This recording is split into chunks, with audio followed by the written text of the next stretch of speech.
नमस्कार, मैं संगीता राव और आप देख रहे हैं टुडे एक्सप्रेस न्यूज। राजधानी लखनऊ में plotting site Indira green city का फर्जीवाड़ा। Plotting site Indira green city Mohra Kala में किसान के साथ किया गया फर्जीवाड़ा का खेल। किसान ने 11.5 बिस्वा जमीन लिखवा कर किया गया 12.5 बिस्वा जमीन पर अवैध कब्जा। किसान की जमीन पर बनाई रोड, धान की फसल पर चलाई जेसीबी। पीड़ित किसान महिला ने उप जिला अधिकारी से की लिखित शिकायत। पीड़ित किसान महिला दर दर भटक रही है। क्या नाम है आपका? जागेश्वर प्रसाद। अच्छा, कौने गाँव रहा? मोहरा कला। ये जो जमीन का मामला, क्या मामला है? जो भैया जबरदस्ती हमारे में यहाँ जो है जेसीबी चलवा के पत्थर डलवा देने हैं।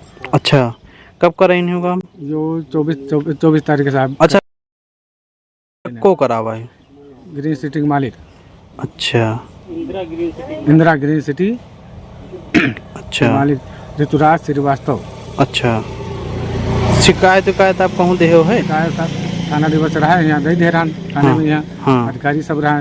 अच्छा, मोहनलालगंज तहसील के अच्छा अधिकारी रहे। हाँ। अच्छा, का कहीं नहीं कुछ आदेश? भैया को कुछ नहीं, बस वही हो गए। अच्छा, ठीक। दादी, कहाँ नाम है आपका? कौने गाँव में रहते हो? अच्छा, ये जो जमीन का मामला है, का मामला आपकी जमीन पर रोड बना दी गए है, का है? 12.5 बिस्वा जमीन में 1 बिस्वा ससुर हमरे नाम कर दी। दोनों जने सुमन नीलम के। और इसमें गिट्टी डाल देंगे। धान लगे रहे। जैसे भी से निकाल देंगे। अच्छा, जबरदस्ती कब्जा कर। अच्छा, कहूँ शिकायत आप करे हुए, कहूँ कोई अधिकारी बताए हो? थाने में नहीं देंगे एप्लीकेशन। अच्छा, थाने में। तहसील गई रहो आप? हाँ, तहसील। अच्छा, तहसील में की का शिकायत करे हुए? वहाँ कोई अधिकारी दे हो है? तहसील में जब नाम भय तब गए रहा। अच्छा, वहाँ शिकायत करी हो तो का बताई, मतलब कि जांच कर रही हैं टीम? क्या नाम है आपका? सुमन नाम। कौने गाँव रहते हो? अच्छा, ये जमीन का मामला है, का मामला है आपका? ये जमीन 12.5 बिस्वा रही है। हाँ, तो 11.5 बिस्वा लिखवा दी। 1 बिस्वा ससुर हमारे नाम लिखा दी। अच्छा, इनके। अच्छा, 1 बिस्वा तुम्हारे नाम लिखा दी? नहीं, आधा बिस्वा 2 जने के नाम। अच्छा, आधा। तो जमीन पर का मामला है जो जमीन पे बता रहे हैं रोड और गिट्टी डाल दी गई है? जमीन में धान ला गए हैं। हाँ, तो माँ गिट्टी पड़ गया है जैसे भी से। अच्छा, कब पड़ी है गिट्टी? अरे यार 3-4 दिन हो गए। अच्छा, कोई थाने ने कोई सूचना दे रहा हो आप? हाँ, थाने वाले आए रहे? ये सूचना देने के बाद थाने वाले आए नहीं। अच्छा, नहीं आए।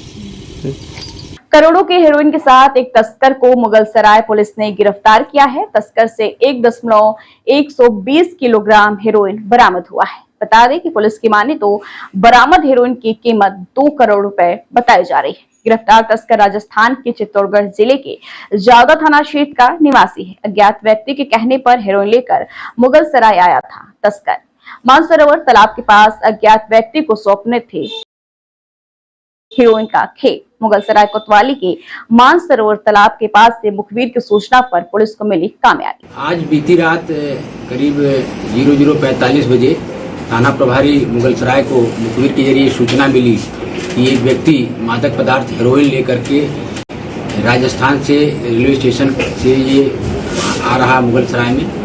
पुलिस सक्रिय हुई कि मानसरोवर तालाब के पास पुलिस ने घेराबंदी करके उक्त व्यक्ति को पकड़ लिया। उसके कब्जे से 1 किलोग्राम 120 ग्राम नाजायज हेरोइन बरामद हुई। और उस व्यक्ति से नाम पता पूछा गया तो उसने नाम अपना सीताराम पुत्र भोला भील बताया, जो रहने वाला चित्तौड़गढ़ राजस्थान का है। उसके द्वारा बताया गया कि ये किसी व्यक्ति को देने के लिए यहाँ आया था, किंतु पुलिस द्वारा पकड़ा गया। ये कितनी कीमत है जो ड्रग्स बरामद हुई है? ये ड्रग्स जो बरामद हुई है इसकी अनुमानित कीमत अंतर्राष्ट्रीय बाजार में करीब 2 करोड़ रुपए बताई जाती है। किसको डिलीवरी देना था और आगे क्या कार्रवाई हो रही है? इसमें इसके फॉरवर्ड लिंकेज और बैकवर्ड लिंकेज के बारे में जानकारी हम कर रहे हैं। इस संबंध में हमारी टीम पता कर रही है और अभी जो सूचना दिया उसने उसके आधार पर सुसंगत धाराओं में हमने अभियोग पंजीकृत करके इसको माननीय न्यायालय के समक्ष प्रस्तुत करवा रहा हूँ। पीजीआई थाना क्षेत्र के सैनिक नगर में रहने वाली महिला ने जनपद बांदा में तैनात सीओ अखिलेश राजन पर छात्र का घर से अपहरण कर बर्बरता पूर्वक पिटाई करने का गंभीर आरोप लगाते हुए स्थानीय थाने में लिखित शिकायत दी, लेकिन स्थानीय पुलिस सुलह समझौता करा मामले को रफा दफा करने में जुटी रही। बता दें कि पीजीआई थाना क्षेत्र के सैनिक नगर में रहने वाली पीड़िता शशि कला पत्नी कृष्ण मुरारी सिंह का आरोप है कि बुधवार दोपहर जनपद बांदा में सीओ के पद पर तैनात अखिलेश राजन अपने हमराहियों संग अचानक उनके घर में घुस गया और कक्षा 10 में पढ़ने वाले उनके नाबालिग बेटे विशेष सिंह को जबरन घर से घसीट कर बाहर ले गए और बेरहमी से पीटा और जबरन अपने साथ उठा ले गए। मां शशिकला बेटे को साथ ले जा रहे पुलिस कर्मियों के पीछे पीछे वृंदावन योजना सेक्टर 10 स्थित पुलिस चौकी पहुंची तो मालूम चला कि आरोपी सीओ उनके बेटे के बीच झगड़ा हुआ है। पीड़ित मां का आरोप है कि पुलिस कर्मियों की पिटाई से उनके बेटे को गंभीर चोटें आई। उनके भयभीत बेटे की हालत बेहद नाजुक है और वो बार बार बेहोश हो रहा है। पुलिस कर्मियों का तांडव देख पूरा परिवार सदमे में। मोहल्ले वासियों की सलाह पर पीड़िता ने स्थानीय पीजीआई थाने में मामले की लिखित शिकायत दी। मछली शहर कोतवाली क्षेत्र की सुंदर नगर अरुआवा बाजार में जन्माष्टमी के अवसर पर आयोजित मटकी फोड़ कार्यक्रम में हवाई फायरिंग का मामला सामने आया है। कार्यक्रम में आसपास के गांवों से भी लोग शामिल हुए थे। बता दें मटकी फोड़ने के दौरान दो पक्षों में विवाद हो गया। एक पक्ष ने कई राउंड फायरिंग किया जिससे क्षेत्र में दहशत का माहौल बना है। मछली शहर पुलिस ने 8 लोगों के खिलाफ गंभीर धारा में मुकदमा दर्ज कर अपराधियों की गिरफ्तारी के लिए पुलिस का दबिश जारी है। ये देखिए थाना मछली शहर में सुंदर नगर गाँव है, वहाँ का एक वीडियो वायरल हो रहा है जिसमें कुछ लड़के आपस में मारपीट कर रहे हैं और फायरिंग के मतलब उसमें दिख रही कि किसी के द्वारा फायरिंग भी की जा रही है।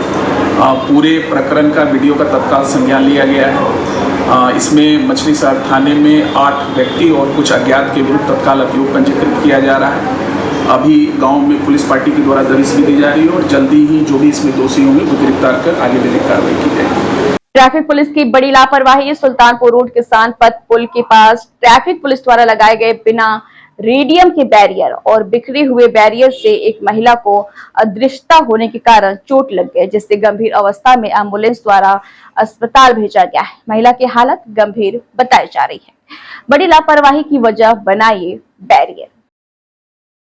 लखनऊ के काकोरी क्षेत्र में सिंचाई विभाग की नहर में देर रात अवैध तरीके से नगर निगम लिखे डंपर जेसीबी से किया जा रहा अवैध खनन माफिया देर रात आगरा एक्सप्रेसवे के सर्विस लाइन किनारे सिंचाई विभाग की नहर में अवैध तरीके से कर रहे थे खनन।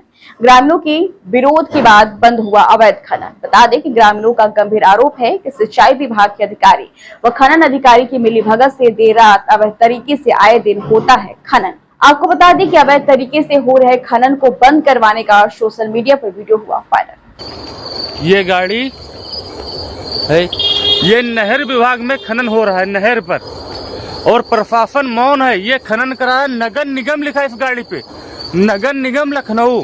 इस गाड़ी से खनन हो रहा है और ये जेसीबी है। आपको जेसीबी का नंबर दिखाते हैं।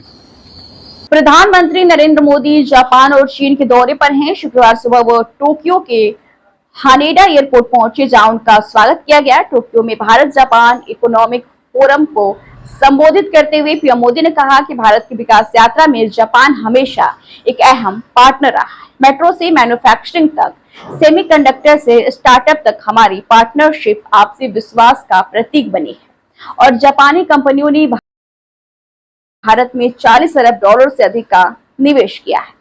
पीएम मोदी ने कहा कि भारत निवेश के लिए सबसे प्रोमिसिंग डेस्टिनेशन है। 80% कंपनियां भारत में विस्तार करना चाहती हैं और 75% पहले से मुनाफा में है। इसका मतलब है कि भारत में पूंजी सिर्फ बढ़ती नहीं बल्कि कई गुना हो जाती। भारत की विकास यात्रा में जापान हमेशा एक अहम पार्टनर रहा है। मेट्रो से लेकर मैन्युफैक्चरिंग तक, सेमीकंडक्टर से लेकर स्टार्टअप्स तक, हर क्षेत्र में हमारी साझेदारी आपसी विश्वास का प्रतीक बनी है। जापानी कंपनियों ने भारत में $40 बिलियन से ज्यादा का निवेश किया है। मात्र पिछले 2 वर्षों में $13 बिलियन का प्राइवेट इन्वेस्टमेंट हुआ है। JBIC कहता है कि भारत सबसे प्रॉमिसिंग डेस्टिनेशन है। जेट्रो बताता है कि 80% कंपनियां भारत में एक्सपांड करना चाहती है और 75% ऑलरेडी मुनाफे में है। यानी in India capital does not just grow, it multiplies. साथियों, पिछले 11 वर्षों में भारत के अभूतपूर्व ट्रांसफॉर्मेशन से आप सब भली भांति परिचित है। आज भारत में पॉलिटिकल स्टेबिलिटी है, इकोनॉमिक स्टेबिलिटी है, पॉलिसी में पारदर्शिता है, प्रिडिक्टिबिलिटी है। आज भारत विश्व की सबसे तेज ग्रो करने वाली मेजर इकोनॉमी है और बहुत जल्द विश्व की तीसरी सबसे बड़ी इकोनॉमी बनने जा रहा है। वैश्विक ग्रोथ में भारत 18% योगदान दे रहा है। भारत की कैपिटल मार्केट्स में अच्छे रिटर्न्स मिल रहे हैं। एक मजबूत बैंकिंग सेक्टर भी है। लो इन्फ्लेशन और लो इंटरेस्ट रेट्स, करीब $700 बिलियन के फॉरेक्स रिजर्व है। साथियों, इस बदलाव के पीछे हमारी रिफॉर्म, परफॉर्म और ट्रांसफॉर्म की अप्रोच है। 2017 में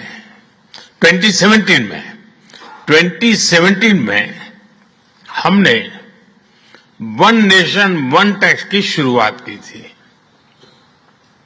अब इसमें नए और बड़े रिफॉर्म लाने पर काम चल रहा है। कुछ हफ्ते पहले हमारी संसद ने नए और सिंप्लीफाइड इनकम टैक्स कोड को भी मंजूरी दी है।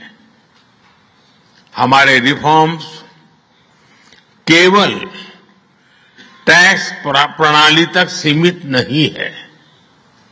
हमने ईज ऑफ डूइंग बिजनेस पर बल दिया है।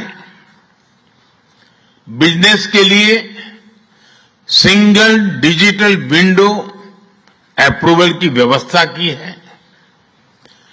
हमने 45,000 कंप्लायंसेस रेशनलाइज किए हैं। इस प्रक्रिया को गति देने के लिए डीरेगुलेशन पर एक उच्च स्तरीय कमेटी बनाई गई है। डिफेंस और स्पेस जैसे सेंसिटिव क्षेत्रों को प्राइवेट सेक्टर के लिए खोल दिया गया है। अब हम न्यूक्लियर एनर्जी सेक्टर को भी खोल रहे हैं। साथियों, इन रिफॉर्म्स के पीछे हमारा विकसित भारत बनाने का संकल्प है, हमारा कमिटमेंट है, कन्विक्शन है और स्ट्रेटेजी है। और विश्व ने इसे रिकॉग्नाइज ही नहीं, एप्रिशिएट भी किया है। S&P ग्लोबल ने 2 दशक बाद भारत के क्रेडिट रेटिंग अपग्रेड किए हैं। The world is not just watching India, it is counting on India. साथियों, अभी भारत जापान बिजनेस फोरम की रिपोर्ट प्रस्तुत की गई। कंपनियों के बीच हुई बिजनेस डील्स, इसका बड़ा विस्तार से वर्णन दिया गया।